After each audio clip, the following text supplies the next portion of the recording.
한번 상상해 보세요. 수백 척의 배가 꼼짝없이 멈춰선 바다 한가운데 오직 한 나라의 깃발을 단 배만 유유히 항해하고 있습니다. 과연 이 특별한 통행증은 중국에게 엄청난 승리를 가져다 줄까요? 아니면 사실은 모든 것을 무너뜨릴 재앙의 시작일까요? 지금부터 아주 복잡하게 얽힌 이 가상 시나리오 속으로 깊숙이 들어가 보겠습니다. 상황이 눈에 그려지시나요?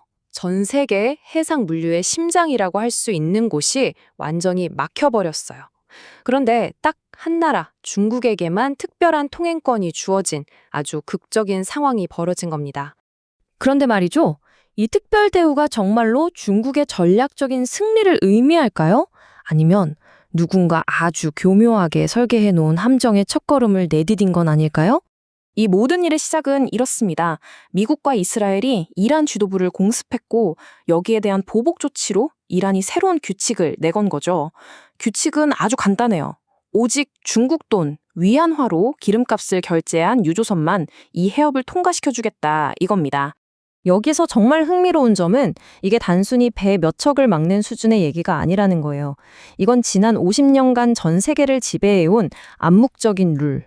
그러니까 모든 석유 거래는 오직 미국 달러로만 해야 한다는 이른바 페트로달러 시스템의 근간을 정면으로 흔드는 아주 물리적인 도전이거든요. 이 타임라인을 보시면 그 역사가 한눈에 보이죠. 지난 반세기 동안 페트로달러에 도전하는 건 그 어떤 지도자도 살아남지 못했던 금기 중의 금기였습니다. 그런데 이란은 지금 말로만 하는 게 아니에요. 아예 해협을 틀어막고 행동으로 보여주고 있는 겁니다. 자, 언뜻 보면 전 세계가 발이 묶인 사이에 중국 혼자 원유를 싹쓸이하는 거니까 엄청난 이득처럼 보입니다. 완벽한 승리 카드 같죠? 하지만 숫자를 자세히 들여다보면 이야기가 완전히 달라집니다. 중국이요? 하루에 쓰는 석유가 얼마냐면 무려 1,400만 배럴이에요. 정말 어마어마한 양이죠. 바로 이겁니다. 이게 핵심이에요. 이란의 제안을 받아들이는 순간 사우디나 UAE 같은 다른 주요 중동 산유국으로부터 오던 기름길이 막혀버렸어요.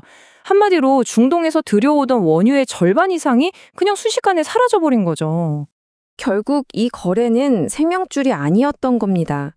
특권이라는 달콤한 껍질로 포장된 아주 치명적인 다중위기를 불러온 독이 든 알약이었던 거죠. 이 단 하나의 사건이 마치 세 개의 칼날이 되어서 서로 다른 방향에서 하지만 동시에 중국 경제의 목을 조여오기 시작했습니다. 첫 번째 칼날은 에너지 쇼크입니다. 유가가 하늘 높은 줄 모르고 치솟으니까 세계의 공장이라 불리던 중국의 공장들은 아주 잔인한 선택의 기로에 서게 돼요. 직원을 해고하느냐 아니면 아예 공장 문을 닫느냐. 어느 쪽을 택하든 결과는 파멸적이죠. 두 번째는 금융 고립입니다. 달러의 아성에 대항해서 공개적으로 이란의 편에 섰잖아요. 그 순간 중국의 은행들은 미국의 가장 강력하고 무서운 무기, 바로 국제 금융 시스템에서 퇴출당할 수 있다는 세컨더리 보이콧의 조중경 한가운데에 스스로 걸어 들어간 셈이 됐습니다. 그리고 세 번째, 이게 정말 엎친 데 덮친 격인데 바로 내부 붕괴입니다.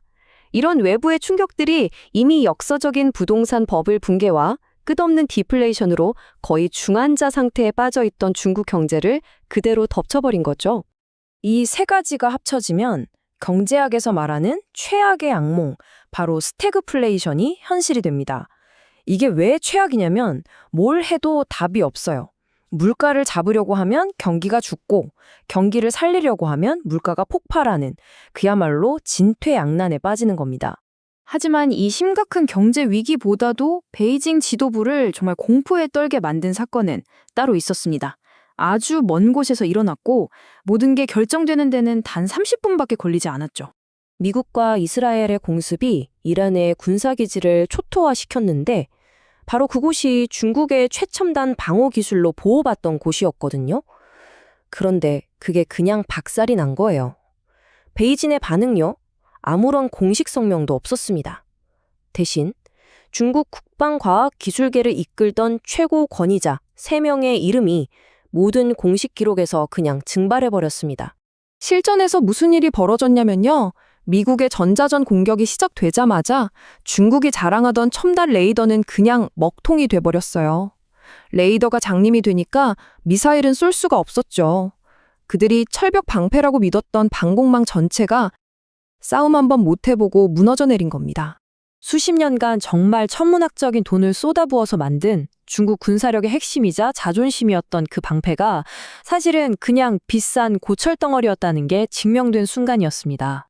이 충격적인 보고가 지도자의 책상 위에 올라갔을 때 이건 단순히 경제 문제를 넘어선 국가의 미래 전체가 걸린 불가능한 선택의 문제가 된 겁니다. 경제적으로만 봐도 이래도 죽고 저래도 죽는 상황이에요.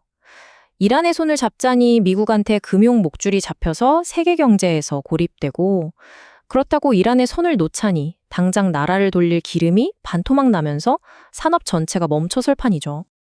아니, 근데 그 대단하다던 군사 기술이 왜 이렇게 허무하게 무너졌을까요?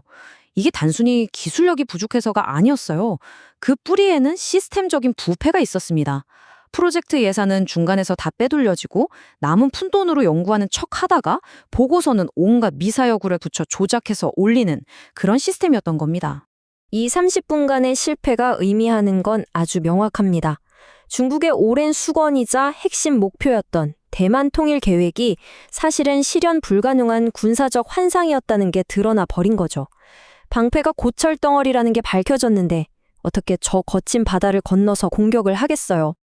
자, 이제 모든 카드가 다 드러났습니다. 경제, 군사, 그리고 국가의 가장 큰 목표까지 전부 위기에 빠졌어요.